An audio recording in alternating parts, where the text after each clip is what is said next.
Assalamualaikum warahmatullahi wabarakatuh.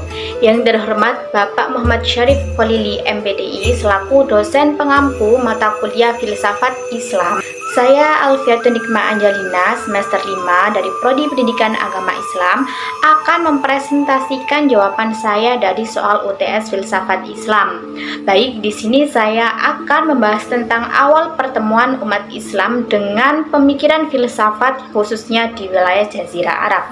Nah, pertama saya akan membahas arti filsafat secara umum itu seperti apa. Filsafat berasal dari kata Yunani, yaitu philosophia. Pendapat lain mengatakan bahwa filsafat menurut asal katanya adalah cinta akan kebenaran, yang berasal dari bahasa Yunani kuno, yaitu philos yang artinya cinta dan sophia yang artinya kebenaran.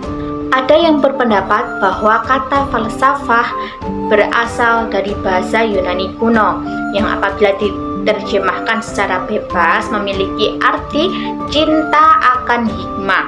Nah, dengan demikian filsafat itu sendiri bukanlah hikmah, tetapi filsafat adalah cinta terhadap hikmah dan selalu berusaha untuk mendapatkan hikmah. Oleh karena itu, orang yang mencintai hikmah akan berusaha mendapatkannya, memusatkan perhatian kepadanya, dan menciptakan sikap yang positif terhadapnya. Di samping itu, dalam mencari hakikat sesuatu akan berusaha menentukan sebab akibat, serta berusaha menafsirkan pengalaman manusia secara bijaksana. Selanjutnya, saya akan membahas bagaimana histori pertemuan umat Islam dengan pemikiran filsafat.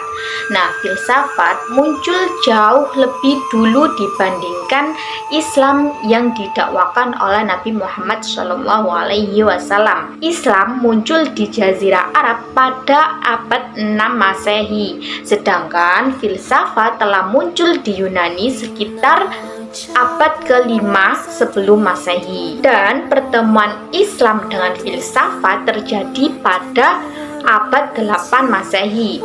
Pada saat itu, umat Islam yang berhasil mengembangkan wilayah sebarannya dengan menjangkau berbagai daerah baru yang telah terlebih dahulu memiliki kebudayaan dan peradaban, yang salah satunya peradabannya adalah filsafat.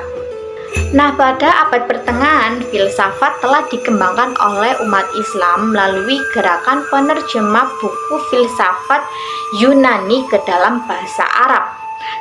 Dua imperium Islam, yakni Abbasiyah dengan ibu kota Baghdad di belahan timur dan juga Umayyah dengan ibu kota Cordova di belahan barat, pada saat itu menjadi pusat peradaban dunia dengan menghasilkan puluhan saintis dan filsuf yang masyhur seperti Al-Kindi, Ar-Razi, Al-Farabi, Ibnu Sina, Al-Ghazali, dan Ibnu Rushd. Namun disayangkan, selama hampir 3 abad berikutnya, pada abad ke-11 sampai ke-13, cahaya filsafat di dunia Islam kembali memudar akibat dari Khalifah Islam yang didukung oleh Bani Seljuk mendominasi kawasan timur Asia dengan lebih memilih untuk mengembangkan ilmu teologi. Pada akhirnya, periode ini lebih melahirkan teolog besar, antara lain ada Abu Hamid Muhammad Al-Ghazali, ada Abu Al-Fath Asy-Syarastani, dan ada Fakhruddin Ar-Razi. Meskipun demikian, filsafat mengalami kemunduran di belahan timur selama periode ini. Di kawasan barat justru mulai tumbuh di Spanyol dan Maroko. Filsuf yang muncul di wilayah tersebut antara lain ada Ibnu Massarah, Ibnu Hazm, Ibnu Bajjah, Ibnu Tufail, dan Ibnu Rushd. Tumbuh kembangnya mazhab filsafat di dunia Islam ini tampaknya tidak terlepas dari pandangan dunia dalam wahyu Al-Quran. Al-Quran mendorong manusia untuk merelasikan dan membuktikan kebenaran hakiki dari wahyu Tuhan dengan kebenaran rasional yang dimiliki oleh akal manusia. Ayat-ayat Al-Quran mengarahkan manusia untuk menggunakan akalnya dengan menjadikan alam semesta sebagai objek pikiran dan secara tegas merangsang munculnya pemikiran filosofis dalam Islam.